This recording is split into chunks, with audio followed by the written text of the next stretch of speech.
Dafayomi dans Masechet Shkalim, aujourd'hui, page Kaf Aleph, nous reprenons page Kaf Aleph à la 6e ligne. Oui, on a vu ici que on s'est intéressé beaucoup à la mincha du Kohen Gadol, qui s'appelle la mincha Travitin, qui vient d'un Issaron de Efa, mais qui était apporté une partie le matin, une partie l'après-midi. Alors on a vu que dans certains cas, lorsque le Kohen il va disparaître ou qu'il va avoir un empêchement, elle va être approchée, elle va être payée par l'argent du Tzibour. Alors on a dit, mais attention, il y avait une différence, c'est que Veshlema Aïta Kreva, elle était apportée entière. Alors la Gemara, elle veut réfléchir, qu'est-ce que ça veut dire que tu dis qu'elle est apportée entière? Rabbi Yossa Amar, Rabbi Yochanan Ba Emaou, quelle est la kavana de la Mishnah ici? C'est-à-dire quand tu dis que le Kohen Gadol, il amène le matin, il amène l'après-midi, ouais, alors quand le Kohen Gadol il est mort, on va approcher aussi le matin et l'après-midi. Donc s'il est mort, on ne va pas partager le Issaron en deux. Donc finalement, ça veut dire que le Issaron à Efa, il va être approché Shlema, Beshaharit, Veshlema Ben Arbaim. Alors est-ce que tu dis que maintenant, comme c'est une halakha spéciale, il va falloir une mesure entière le matin et une mesure entière l'après-midi? Ou peut-être que tu vas dire, ben non, le Kohen Gadol qui a approché, lui il a approché celle du matin, oui, une partie, et après il est mort, d'accord? Donc qu'est-ce qu'on va faire? On va faire Shlema Beshaharit ou Batla Mina Arbaim. Bah écoute, on n'a qu'à l'approcher complètement celle du matin, et ça fait sauter celle de l'après-midi. Comment on peut savoir, comment on peut l'approcher entièrement le matin? Comment on peut Il va mourir, non? La Gemara, elle va dire que on parle que c'est prévisible qu'il soit mourant, parce qu'on va dire Rov Gossessim Lamita par exemple. S'il est malade, non. La plupart des malades, ils guérissent. Mais s'il est Gossès agonisant, les agonisants, non. Les agonisants, non. Alors, Il peut pas faire la avoda. faut imaginer qu'il a approché le matin. Il a approché le matin, et après il a été agonisant. Mais il a approché à moitié. Ken. S'il est agonisant, il ne peut pas faire la avoda. Faut être ingénieux là-dedans. C'est un petit peu ce que la Gemara elle dit, regarde. Rabbi Osama, Rabbi Yochanan, et Maou. Est-ce que Shlema Beshacharit ve Shlema Ben Arbaim, ou Shlema Beshacharit ou Betla Ben Arbaim? Et qu'est-ce que c'était le cas? Le cas, si tu te rappelles, c'était que on était en train de parler maintenant. C'est la mincha de qui d'ailleurs? Du premier Kohen ou du deuxième Kohen là ici? Ouais. Veshlema itakreva. Là, on parle maintenant qu'il est mort et on est en train d'approcher la nouvelle. On ne parle pas de celui qui est mort. On parle du nouveau qui va approcher. Et comme le nouveau qui va approcher, on veut savoir comment il approche. Il approche une demi. Non, c'est Machloket. À quel titre il approcherait une entière?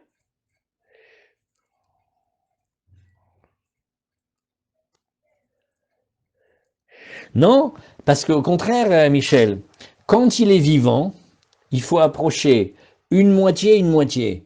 Mais quand il est mort et que nous on approche, on n'a pas la halakha d'approcher une moitié, donc il faut approcher une entière. Il remplace Non. Quand le Kohen il est vivant, il faut apporter une moitié le matin, une moitié l'après-midi. Quand il est mort, il n'y a plus cette halakha. Donc déjà pour le matin, il faut apporter une entière. Mais, et comme le matin t'apportes une entière, apparemment l'après-midi aussi t'amène une entière. Ou alors non. Comme t'as déjà apporté une entière le matin, l'après-midi, bah ça y est, tu l'as fait ton Issaron, donc t'amènes rien du tout. C'est ce qui a marqué ici, regarde. Shlema Beshacharit ou Shlema Ben Arbaim, ou Shlema Beshacharit ou Batla Ben Arbaim. Kad Te'e Pshitale. Il dit, regarde, on peut le faire, il y a marqué directive, Mincha Tamid. Machatsita Baboker ou Machatsita Baerev. C'est-à-dire que cette mincha, elle est comme le korban tamid, de la même manière que le tamid, tu le fais et le matin et l'après-midi, de la même mincha, alors elle doit être aussi le matin et aussi l'après-midi, et donc il faudra amener une entière le matin et une entière l'après-midi. Ce qui te bloque, Michel, c'est parce que tu te dis, mais non, le Kohen, quand il est là, il apporte moitié le matin, moitié l'après-midi, quand il n'est pas là, on va faire la même chose, non? Parce qu'il y a une halakha que c'est seulement quand il est vivant qu'il partage. Mais sinon, la mesure qu'il doit amener, c'est Issaron Haefa. Donc nous, on amène Issaron Haefa. Voilà, on va continuer. Alors la Gemara, elle demande, Shlosha Lugin Mahen. Il dit, quand tu dis que tu vois que le Kohen Gadol il est mort et qu'on importe entière le matin et entière l'après-midi, attends, dis-moi, Shlosha Lugin Mahem, est-ce que on va doubler la mesure aussi de la solette? Et est-ce qu'il faut aussi doubler la mesure de l'huile? Et donc il va apporter Sheloshet Lugin Shacharit et Sheloshet Lugin Ben Arbaim? Oh non, Log Umerza Shacharit ve Log Umerza Ben Arbaim, qui sont comme le demi-saron, tu l'as doublé, est-ce que tu vas aussi doubler les Nesachim? Alors, Amar Rabbi Chizkiya, Ufadat Sechale, il dit, alors aussi, on peut aussi se poser la question, Shnekom Sim, quand tu vas faire la Kmitza, ouais, le Kohen Gadol, lui, il prélevait chaque jour 2 Kmitzot de Levona, et il approchait un kometz le matin, un kometz ben arbaim. Pareil, on va se poser la question, Mahen, va-t-on dire Shne komtsim beshacharit ve shne komtsim ben arbaim, ou kometz echad beshacharit ve kometz echad ben arbaim? Bon, ça veut dire on a décliné la question sur tout ce qui est apporté. Amar Rabbi Yosa, klum lamdou le kometz, lo mimin chatrote. Il dit, mais regarde, la fiutret, on a déjà appris la lebona du kometz, on l'apprend de la mincha de celui qui doit apporter à cause d'une faute. Il y a marqué Vekamatsa Kohen mimenam melom kumso et azkarata male alan shne komtsim afkan shne komtsim. Il dit regarde, pareil, tu déclines tout pareil. Amar Rabbi Chizkiya klum lamdu shloshet lugin lo mitamid shel ben arbaim, arrête la mesure d'huile. Ouais, d'où l'a-t-on appris?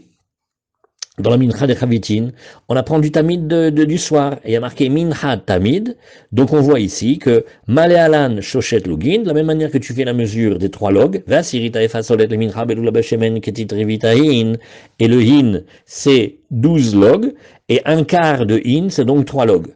Az afkan shoshalugim, même mesure, mataman srichale, afachat srichale, donc tu vois que, Behemet, tu peux te poser la question, est-ce qu'il doit apporter 2 comets le matin et 2 comets l'après-midi?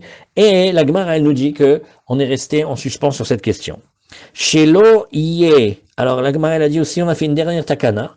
On a fait une dernière takana, hein, avant qu'on arrive à la Mishnah. C'était que on a dit qu'il n'y avait pas Meïla sur les cendres de la vache rouge. Alors, Rav Shmuel bar Nachman beshem Rabbi Yonatan bedina yashim aluba lir ora. Puisque la paradouma, bon, c'est pas un korban, hein, on est d'accord, mais quand même elle l'a appelé khatat, donc normalement il devrait y avoir au moins des rabanan indignes de Meïla. Vehen gazrou sheleim aluba. Et les chachamim, ils ont préféré dire qu'il n'y a pas Meïla sur les cendres. Comme ça, les gens ils sont d'accord de s'en occuper. Alors la Gemara, elle nous dit veha tane khatat melamed shemo alimba. La Gemara, elle dit, quand la Torah elle a désigné la vache rouge sous le terme de Hatat, c'est pour nous dire que oui, il y a Meïla dessus. Ouais. Ba mo'alin, ven mo'alim be'afara, mais il y a un digne de Meïla sur la vache en elle-même, mais pas un digne de Meïla sur la cendre. Donc, c'est pas la peine de me dire que c'est les Rabbanan qui ont décrété, je le sais, il n'y a pas de digne Torah. Amar Rabbi Abahu barishona ayu mishtakshim ba, milachon caché, c'est-à-dire, d'ici je vois dans la traduction, ils étaient mezalzeli, moi Hazak, toi aussi tu as la traduction comme ça, ils étaient négligents dessus, et venot nimota algabe makoteem, ah, ils faisaient comme des superstitions, ils se disaient, écoute, prends les cendres de la vache rousse, c'est très bon pour le psoriasis, pour les champignons dans les pieds, pour les plaies, etc. Kevan chez Nigderu, ouais. Et alors les Chachamim, qu'est-ce qu'ils ont fait? Alors ils ont dit Gazro Sheim Aluba. Shalom Yosef. Alors nous sommes la dernière ligne de la Gemara Kafalef, Amoud Aleph avant la Mishnah. On est en train de dire est-ce qu'on transgresse la Meïla dans les cendres de la vache rousse? Alors on a dit au début, on a vu que les gens, ouais, avant il n'y avait pas Meïla. Mais les gens, ils ont commencé à négliger, à être manquants de respect, parce qu'ils prenaient les cendres de la vache rousse et ils faisaient toutes sortes de guérisons avec. Alors les Chachamim, ils ont décrété Meïla. Après, quand ils ont décrété la Meïla, ils ont vu que les gens n'étaient plus négligents. Gazrou Sheloim Alubo. Et donc, ils ont décrété qu'il n'y ait plus de Mila. Donc en fait, il y a eu des histoires, il y a eu plusieurs allers-retours sur comment on traite les cendres de la vache rousse. Venez, on révise. Les cendres de la vache rousse, il n'y a pas Meila. La vache rousse, il y a Meila. Au début, les gens faisaient attention. Après, les gens ont commencé à faire n'importe quoi. Ils utilisaient les cendres de la vache rousse pour un oui, pour un non, pour se guérir les champignons, les plaies, ce que tu veux. Donc les Chachamim, ils ont dit qu'il y avait un din de Meïla. Ça a fait peur à tout le monde. Une fois que ça a fait peur à tout le monde s'est bien conduit. Et une fois que tout le monde s'est bien conduit, on a remis le din sur le din Torah qu'il n'y a pas Meïla. Chazak, Mazal Tov, très bien. Et Zala Kinim. Pareil aussi, on a vu que quand il y avait des korbanot psoulot dans les petits oiseaux que la femme enceinte, la femme qui accouche, elle doit amener par exemple, ouais, alors on avait dit que celui qui fournit le Beth Amikdash en oiseau, lui, il prenait à son compte les psoulot. Bon, ça veut dire, c'est comme si un fournisseur, il prend sur lui les rebus, les invendus, les volés, les perdus, c'est rare, mais au Beth Amikdash, on le fait. Alors, Aïcha Azod Bemahi Mitkaperet, la Gemara dit d'accord, tu m'as arrangé le korban, mais la femme, elle n'a pas d'oiseau, comment elle va faire kapara? Amarabi Yitzhak, Tnai Beddinu. Non, mais c'était une condition initiale du Beddin, Amesapek, Akinim, ou Mesapek et Absulot, Ve'et Ovdot. S'il a vendu les oiseaux et qu'il y a un oiseau qui sort pas cachère, alors il le remplace. Ça, c'est un peu normal. Enfin, ça se comprend. Mais par contre, si jamais on a perdu un corban, un oiseau, on l'appelle, on lui dit, moi, il y a une femme, elle est venue du Kyrgyzstan, là, et on lui a paumé une petite tourterelle, qu'est-ce qu'on fait? Alors, qu'est-ce qu'il dit le fournisseur? Alay, Hazak, Altidag, je fournis. Ah ouais, il travaille avec le Beth Amikdash, hein. Alors, Adran alach perek ma'od shenimsaou, Adran alach perek ma'od shenimsaou, Adran alach perek ma'od shenimsaou, Bezrat Hashem l'ineder. Dernier perek shmini, kol harokin, on va parler de salive, de crachat, de molar et de glavio. Vous êtes prêts? Alors, qu'est-ce qu'on a vu ici? On a parlé, qu'est-ce qui se passe quand on trouve de l'argent dans le Beth Amikdash ou à côté, quand on trouve une bête, ouais. Et on s'était posé la question, qu'est-ce qui se trouve à Yerushalayim? Ça fait que si c'est Tahor, ça fait que si c'est Tamé, etc. Alors maintenant, on va voir une chose. Il y a certains impurs dans la Torah qui sont très, très impurs et très contaminants, on pourrait dire. Notamment le Zav et la Zava. Eux, ils ont une Touma effrayante. Ils s'appellent Avatouma. Et ils ont une force de Touma immense parce qu'ils peuvent rendre impurs d'autres hommes et ils peuvent rendre aussi toutes les affaires qu'ils touchent. Comme il y a marqué, Vechiyarok azav battahor, vechibes begada verachatz bamaim, vetamé da'arev, le crachat du zav, il est métamé. Alors venez, je raconte en l'espace de 30 secondes, une révision de la Gemara de Ktuvot, la page Samerbet, marqué que quand Rachel, elle a vu Rabbi Akiva, elle a vu qu'il était bien, qu'il était tsanoua, qu'il était de bonne éducation, qu'il était un bon garçon. Alors elle a voulu l'épouser, elle lui a dit, tu vas à la yeshiva, d'accord? Et bon, c'est devenu Rachel, la femme de Rabbi Akiva. Alors la Gemara, Tosfot, il dit, qu'est-ce que ça veut dire ça qu'elle a vu qu'il était bien et de bonne nature? Le même Rabbi Akiva dans la Gemara de Psahim, d'Af même tête, il dit, moi, quand j'étais un ignorant, je voulais mordre les Talmidei Chachamim comme un âne. Attention, il dit, tu m'excuses, bien éduqué, c'est pas ça, hein. Alors il dit, non, en fait, Rabbi Akiva, il avait rien contre les Talmidei Chachamim, mais il comprenait pas pourquoi les Talmidei Chachamim, quand lui leur parlait, ils allaient courir au mikvé. Comme s'il était impur, quoi. Alors, il a dit, mais donc il m'aime pas. Et il savait pas une halakha. Quelle halakha il savait pas? Les Chachamim, ils font très attention avec quelqu'un qui peut-être il est Zav, ou Zava, parce que s'ils postillonnent, leur crachat, il est impur. Et c'est Métamé Adam. Et donc, ils allaient au mikvé quand il y avait quelqu'un que peut-être il était Zav. Alors, comme un Amaharetz, il fait pas bien attention à ces trucs-là. Voilà pourquoi, quand Rabbi Akiva, il parlait avec les Talmidei Chachamim, en pleine discussion, ils allaient se tremper au mikvé. C'est vexant. Alors, il ne pouvait pas les blairer, parce qu'il croyait que les Talmidei Chachamim, il n'aimait pas. En fait, ça n'a rien à voir avec qu'il n'aimait pas, c'est parce que juste il avait peur de Zav. Donc, on va voir ici la force de la Touma de Zav. Donc, on a dit, maintenant, quand il y a un crachat à Yerushalayim, peut-être que c'est quelqu'un de normal, peut-être c'est un Zav ou une Zava. Alors on dit, Kol harokin anim saim be Yerushalayim, on va proposer un klal. tous les crachats qu'on trouverait à Yerushalayim. Mais on ne sait pas qui c'est qui a craché, Théorim. Oui.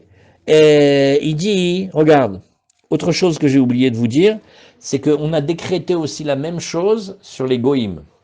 Le crachat du goï, le postillon du postier, ouais, c'est métamé. Bonjour Madame Pujol, hop, ça y est, direct migvé, parce qu'il a postillonné. Parce que Bédéra Banane, le crachat du goï, il est comme une touma de rabanane qui ressemble aux aves.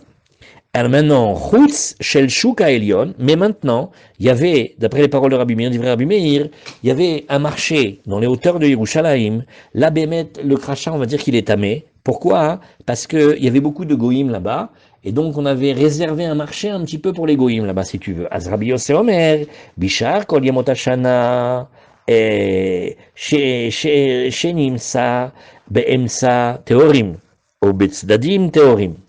Alors on va dire comme ça, ce qui se trouve Ba'emsa au milieu du chemin, c'est tamé. Et ce qui se trouve sur les côtés, c'est taor. Pourquoi? Parce que, alors ça c'est une question de sociologie, c'est très intéressant. C'est qu'on va dire comme ça, on va dire que les populations minoritaires, elles marchent pas au milieu de route, elles marchent plutôt en bord de route. Donc comme les théorim, ils sont minoritaires, alors ils ont l'habitude de marcher plutôt sur les bas-côtés. Et donc, les impurs, ils marchent au milieu, eux ils ont la grand voie, et les purs, ils sont plutôt sur les côtés. Donc quand tu trouves un crachat sur les côtés, c'est vraisemblablement quelqu'un qui a craché sur le côté, c'est les purs. Et quand tu le trouves au milieu, c'est les impurs.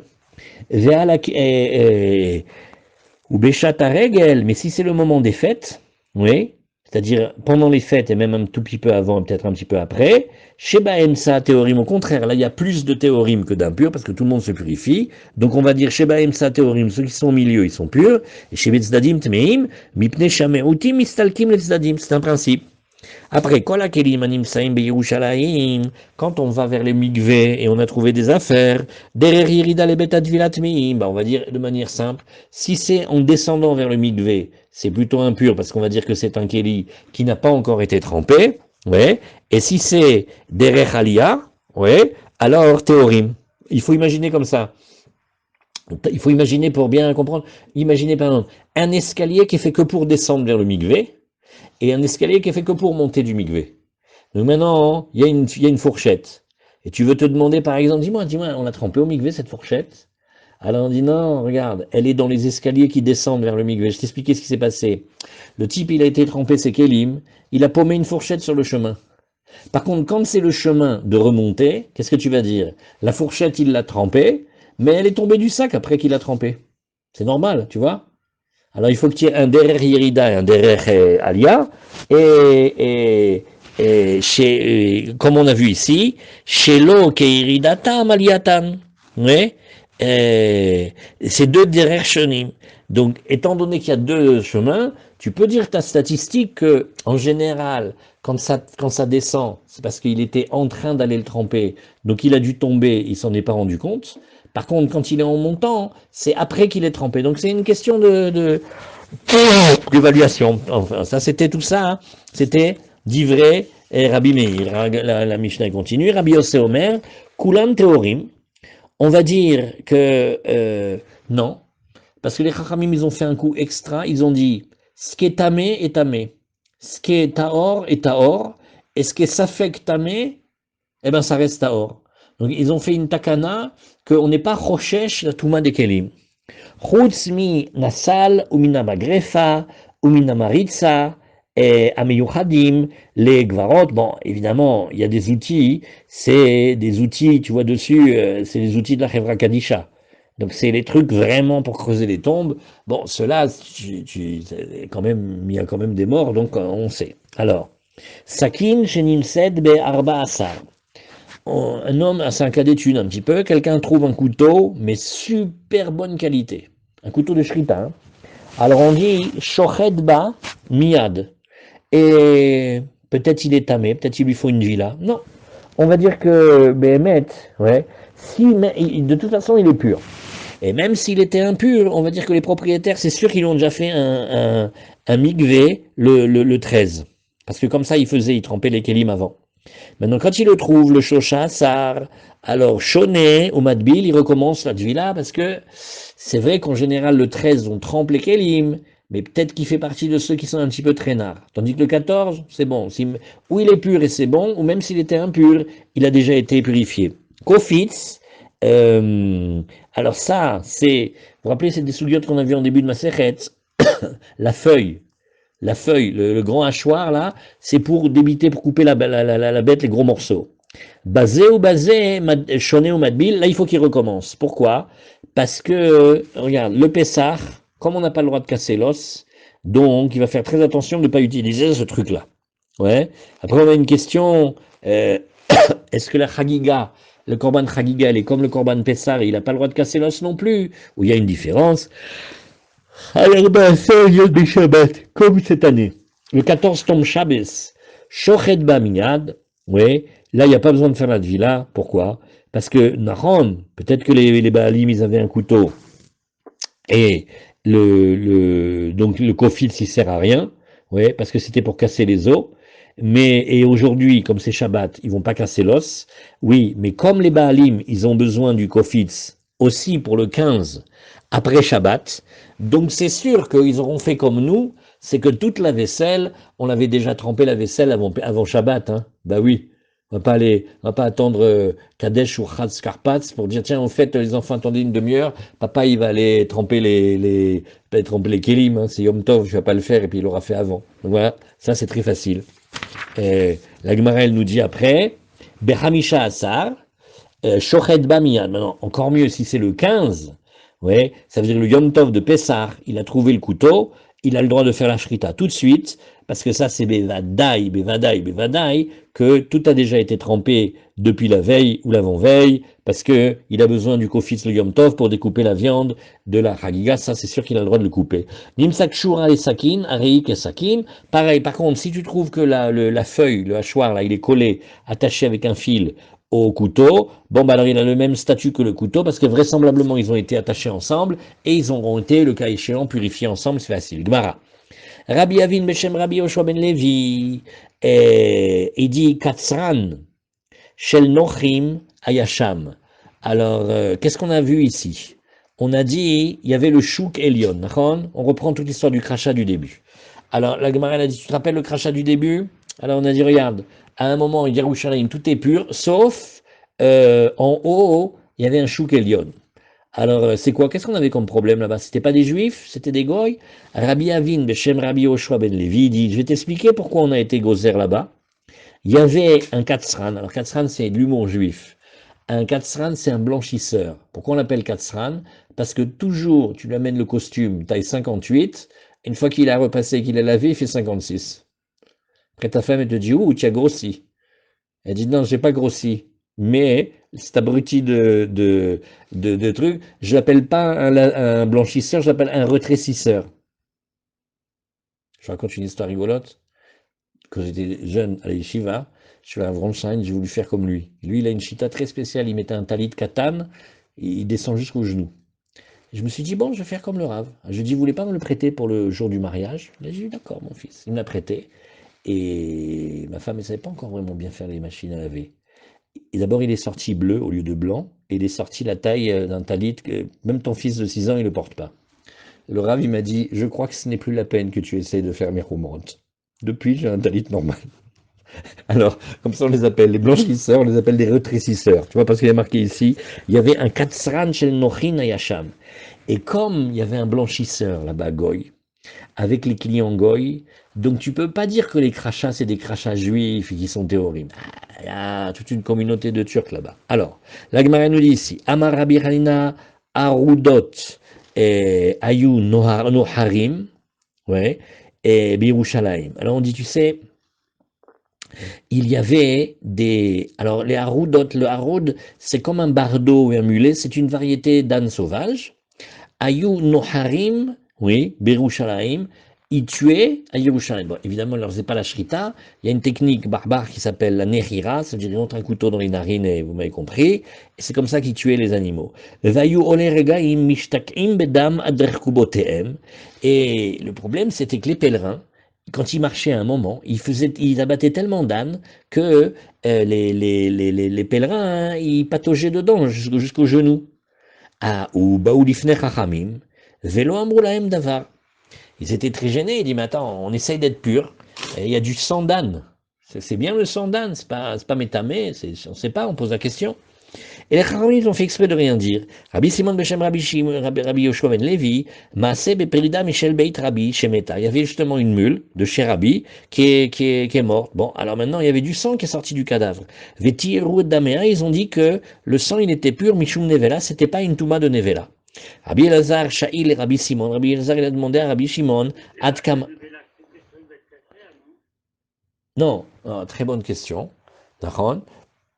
La touma de Nevela, l'Ichora, elle vient d'une bête qui a mal été abattue. Parce que quand on fait la shrita, on enlève, enfin, on empêche la possibilité de la touma de Nevela de venir. Mais là, dans cette Gemara, ils savent pas si tu dis la touma de Nevela aussi sur une bête méa, parce que dans la Torah, quand tu parles de la Nevela, il n'y a pas marqué si c'est une Nevela de Théora ou de Tréfa, tu sais pas. Ou là, Ibemet Yeshken, Touma. Mais une bête qu'on ne peut pas consommer, il n'y a pas de lever là. Si, parce que peut-être il y a une impureté, que la mort, elle fait une impureté dans cette bête. Chez les Juifs, quand tu fais la shrita, tu sais que tu l'enlèves. Mais tu sais pas s'il n'y en a pas chez les goy. Chez les goy, chez les bêtes, chez les autres animaux. Az Rabbi Elazar, Shaïl et Rabbi Simon, Adkama et Vélo Agivé. Et il lui a dit, mais attends, ça veut pas dire des litres, hein. Ça veut dire une petite quantité de sang. Combien? Il n'a pas voulu lui répondre. Shaïl et Rabbi Yoshua ben Levi, il a demandé à Rabbi Yoshua ben Levi Amar, les Adrevi'it, Taor, Yotermiken, Tamé. Ah, tu vois, moins qu'un Revi'it, c'est pur, mais plus qu'un Revi'it, c'est impur. Ouais. Ou Ba'ash les Rabbi Lazar. Et Rabbi Elazar, il a été très fâché, dès lors Hazar les Rabbi Simon, Shmuata, que Rabbi Simon, ouais, il lui a pas répondu à son enseignement comme il avait enseigné de Rabbi Yoshua ben Levi pour dire que il y avait une différence entre Révit ou pas. Maintenant, ça nous pose une question, hein. Si tu dis que les pèlerins, ils pataugent jusqu'aux genoux, tu m'excuses, ça veut dire qu'il y a un petit peu plus qu'un Révit. Donc ça coince. Alors la Gemara ramène une autre histoire qui ressemble. Rav Bivai, Avayativ, Matne Adin, Ouvda lui racontait cette histoire-là. Amarle Rabbi Yitzhak Barbisna Adkama, c'est quoi la mesure? Amarle Adrevi'it Taor Yoter Mikan Tamé. Jusqu'à un Revi'it, ça va, plus qu'un Revi'it, et plus qu'un Revi'it, c'est Tamé. Asbadbe. Alors Rav Bivai, il a donné un coup de pied à Rav Yitzhak avec sa sandale. Bon, il y en a qui font politiquement correct. Il dit qu'il a légèrement poussé avec du bout de la sandale. Je sais pas pourquoi il dit ça, bad, ça veut dire donner un coup de pied. Amarle Rabbi Zrika, Begin Dava Shail, de Shailar, Adbaidbe. Alors maintenant, Rabbi Zrika, Rabbi Zrika dit Rabbi Va, il fait, allô, il t'a posé une question, c'est pas la peine de lui donner des coups. Maintenant, chaque fois que quelqu'un il te pose une shéla, tu le frappes. Chazou shalom, qu'est-ce que c'est ces manières? Alors, Amarle, Begin de lo avad dati bi.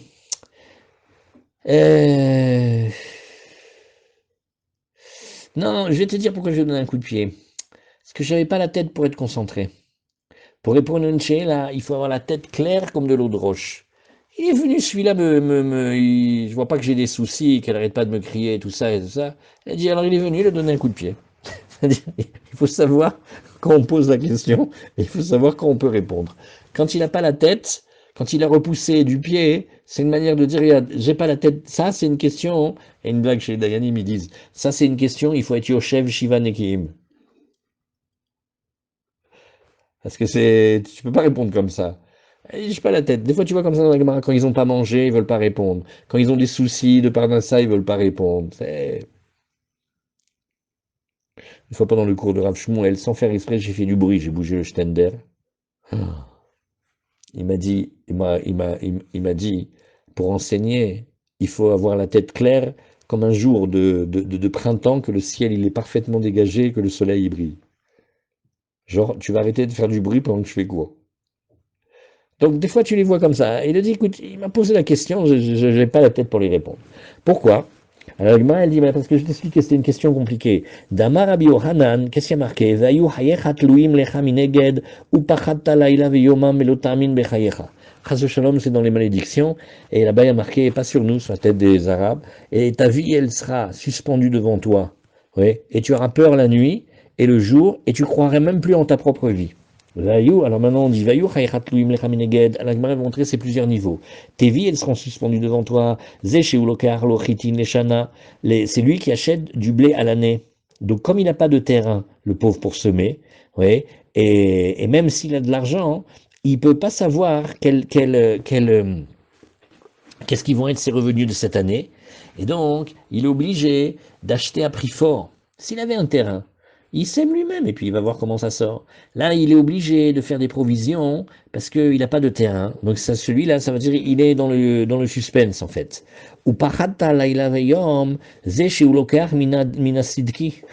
Lui, Bichlal, il est obligé d'acheter tout le pain de la semaine du boulanger et il ne sait pas si la semaine prochaine il va avoir. Velo tamin bechayecha, zeshu lokar minapaltar. Il achète du boulanger qui fait le boulanger jour après jour, ça veut dire aujourd'hui il a, et il sait même pas le pauvre si demain il a. Vana samir apaltera. Et dis-moi, je vais te dire pourquoi j'ai envoyé promener celui-là, c'est que j'ai pas la tête pour répondre aux questions, je sais même pas qu'est-ce que je mange demain. Oui. Et Mankedun, alors la Gemara nous dit, bon, ok, ça c'est, on a fini ce passage-là, mais dis-moi, le sang là, qu'il y avait des chameaux, pas des ânes. Et alors c'est quoi la halakha? C'est jusqu'à un karevi'it, moins qu'un révi'it, plus qu'un révi'it, man kedun, az eid Rabbi Yoshua ben Betorah, al dam nevelot shehu tahor. Et l'Ichora, voilà la réponse à Michel, c'est seulement parce qu'on a le témoignage de Rabbi Yoshua ben Betorah que le dam nevela il est tahor, et la Gemara elle nous dit, mashma, qu'il est tahor les gamres, donc il est pas tamé. Donc si quelqu'un s'est retrouvé devant du sang d'âne ou d'un autre animal pas cachère, il n'y a pas la touma de Dame Nevela sur ce sang-là. Mais tu vois, ils ont eu besoin de discuter, ils ne le savaient pas. Maou Taor, la Gemara nous dit, attends, Taor, ça veut dire Taor Talitata, ou ça veut dire Taor Milearchir? C'est simplement que ça lui enlève juste la qualité qu'il est conducteur de Touma, mais en fait il est impur lui-même. Ha, litamot metame, asnan tanina, on enseigne dans Maseret Marchirim, dama sheretz metame kivsaro. Si c'est le sang d'un sheretz, ça veut dire les animaux là, la peau et la chair la même chose, alors, Behemet, c'est une Touma Hamoura. Et la Touma, hein, elle est, Mamash Beka Dasha, très très vite on devient la Touma, c'est comme la mesure d'une lentille. Maintenant, et aussi, il est métamé, il impurifie, Ve'eno Marchir, Ve'en Lanu Kayot Sebo. Et bien qu'il soit impur, il ne sert pas de conducteur, et la Mishnah elle finit par dire, et nous n'avons aucun autre exemple semblable à celui-là. Ah, ok. Donc si on n'a pas un autre exemple semblable à celui-là, ça veut dire que chez nous, la question, il n'y a pas comme ça dans le Dam Nevela de l'âne. Ve'en lanu kayot sebo, keshi ur tumato. Alors la Gemara dit non. Peut-être, attention, peut-être que tu trouves pas quelque chose comme ça, que ça fait une impureté sur une toute petite taille de lentilles. Aval, damo, métamé kivsaro. Mais peut-être que le sang, il est métamé comme la chair. Hazamar Rabbi Yosef, plige batrin amorae. Écoute, il y a deux amoraïnes qui discutent. Hadamar tame ve hadamar taor. Mande amar tame, il tient comme Rabbi Yehuda, parce que dans ma série d'Ouyot, il y a marqué Bet Hillel, ils disent que c'est métamé le dame de la Nevela. Et Rabbi Yosef Rabbi Yehuda, lui, il pense que le dame de Bet Hillel, c'est que on doit être métamé berevi'it, parce que le sang, il peut coaguler, et il arriverait, Révi'it, du sang coagulé de Révi'it, ça fait la taille d'un kazaït. C'est-à-dire, si tu vois un bébé vampire, il dit à papa, papa, j'ai mordu un homme dans le métro, mais je suis pas sûr d'avoir le chiour. Alors il dit, mon fils, combien il y avait en liquide? Il dit, il y avait un Révi'it de dame. Alors il dit, c'est bon, mon fils, parce que quand ça coagule, tu as mangé ton kazaït, c'est bon, tu peux faire la bracha rona. Tu vois? Ça veut dire que c'est une proportion entre le liquide, un Révi'it 8,6 cm, de centilitres, pardon, quand ça coagule, ouais, alors ça devient un kazaïd. Michel, toi qui es le grand classique, qu'est-ce qu'il dit un père quand un fils il veut pas manger à table, un vampire? Voilà, mange ta soupe avant qu'elle coagule. Alors quand elle coagule de révite, elle devient un kazaït. Ah maintenant, ça c'est tamé. Maintenant, manda amar taor, que Rabbi Yoshua ben patora. Lui, il a pensé que non, Dam Nevela, il est Bichlal Taor. Azamar le Rav Avdum Bdemin Nechuta, Yehut, Veyehut, de Rabbi Yehuda, Moraina de Benasiava. Regarde, Rabbi Yehuda, on va tenir comme lui. Lui, c'était le Moré Ora'a dans la maison de Rabbi. Donc, vraisemblablement, tout ce que tu entends parler, c'est qu'il tient comme Rabbi, Nachon. Et donc, lui, il a dit que dans la Prida de Rabbi, c'était que moins qu'un Révi'it, oui, mais plus qu'un Révi'it, non. Mais alors maintenant, je ne sais pas vous expliquer, parce que quand il y avait quand ils abîmaient les ânes là-bas, donc Béhémet, c'était plus qu'un Révi'it. Donc à la fin, ils ont dû ou déplacer le marché, ou pas tuer les ânes pendant les fêtes. Parce que d'après ça, c'est pas bon, hein. S'ils en avaient jusqu'au genou, ça veut dire qu'ils en avaient beaucoup. Alors on continue. Kolarokin, on a vu. euh, il y a le. Ah, et comment on appelle la salive de quelque chose dans le monde profane? Il y a du rock, mais c'est pas dans le Kodesh. Comment on l'appelle? Le rock and roll. Elle est bien celle-là ou pas? Allez, on y va. Allez, Kol Harokin. Allez, on continue. C'est samedi soir, faut rigoler. Hein. Kol Harokin, tous les crachats que tu trouves à Yerushalayim, ils sont purs, à part celui du marché du haut. D'accord? Loken amar Rabbi Abou b'shem Rabbi Yosef ben Chanina, lo gazru al harokim shebe Yerushalayim. La Gemara dit, mais pas du tout, n'importe quoi. On n'a pas décrété d'impureté du tout sur tous les crachats qu'on trouvait à Yerushalayim. Aïtmara la Gemara est d'accord, mais ne me ramène pas la moitié d'enseignement. Il y a la suite. Rabbi Avin, Beshem Rabbi Yoshua ben Levi, il a dit Katzran shel Nochim Ayasham. On t'a déjà expliqué. Nachon, on n'a pas décrété sur les juifs, mais si tu connais un marché où il y avait le 5 à 7 qui était goy, qu'est-ce que tu peux faire? Alors, Bishar Yemot Hashanat Atmeim, Malchim Shibolet, ouais, et les théorim, Malchim Inatzal. Alors, Shibolet, c'est une manière poétique de dire le milieu. Comme l'épi, il est au milieu, alors on dit comme ça. Le reste de l'année, les impurs, ils marchent au milieu parce qu'ils sont plus nombreux que les purs. Et les purs, ils montent sur le côté. Et les théorim, Malchim Stam, Vatmeim, Omrim Laem Porshu. Ah,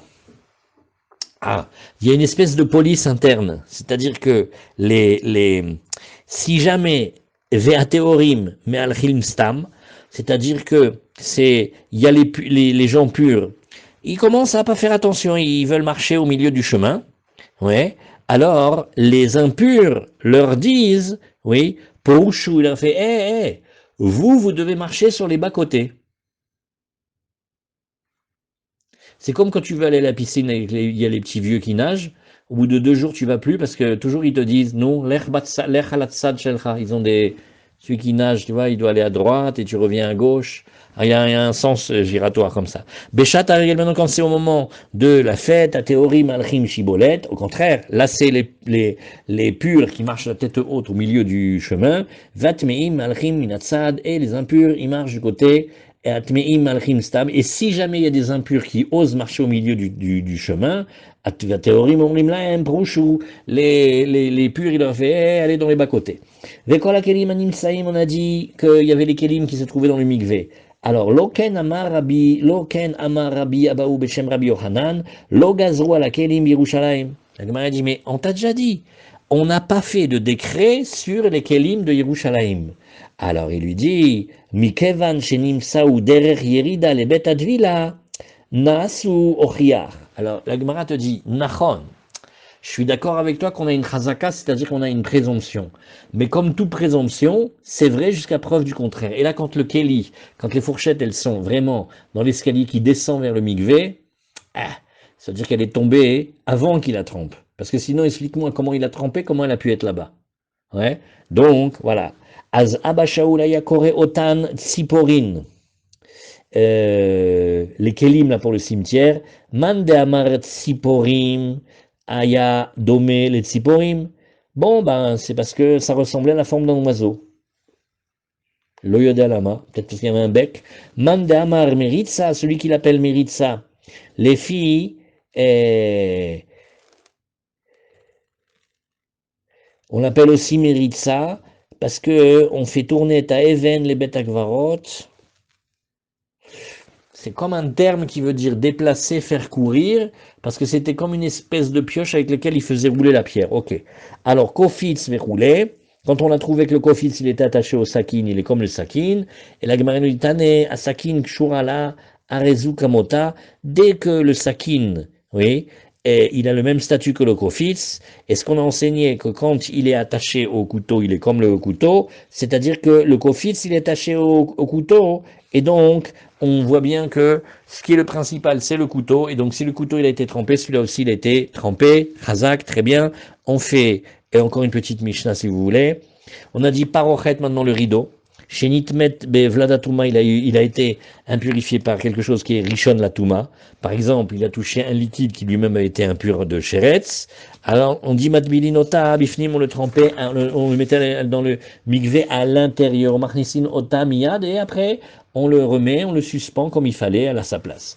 Maintenant, quand elle était chez Nitmet, Avatuma, mais si le degré d'impureté était plus grand, Matbilin Ota Bachutz, alors il fallait le tremper au Harabaït, Veshotrim Ota Becheil, on le suspendait dans l'espace qui entoure le Mikdash, Mipne Sheit Sricha Erev Shemesh, parce qu'elle devait attendre la nuit quand même. Pas parce que pour ça sèche, hein, ça on l'a laissé sécher, mais c'était pour midiner Touma Vetara. Vimaïta Hadasha, si elle était toute neuve, Shotrim Ota Al Gabe Itztaba, alors on l'étendait sur un grand podium sur le Harabaït, oui, et Kedeh Sheiroa Met Melachta Sheina, pour que les gens apprécient et contemplent la beauté de ce